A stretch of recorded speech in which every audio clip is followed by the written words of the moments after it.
I'm here today to usher and help in the graduate study open house done to prepare or introduce the AUC and the different programs that AUC offers for graduate students.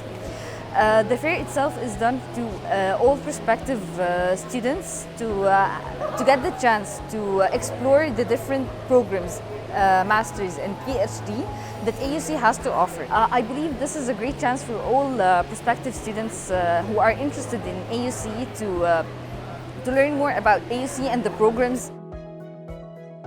At the Department of Architecture, we offer a Master's of Science degree in Architecture. Our program structure is very unique and very different from what you'd find in other universities. Today it's been very successful. We've had a lot of conversations with many students from various backgrounds. So it's certainly a very good opportunity to recruit and explain to the students the program structure. استفدت كتير وعرفت يعني حاجات كتيرة من الماستر والحاجات ولسه نحن يعني بعد الجامعة فبتساعدنا. فاليوم معرض كان جميل وحضرنا كذا كلاسز مع البروفيسور كذا بروفيسور فاستفدنا كتير وإن شاء الله نكمل في المسيرة ما بعد الجامعة إن شاء الله.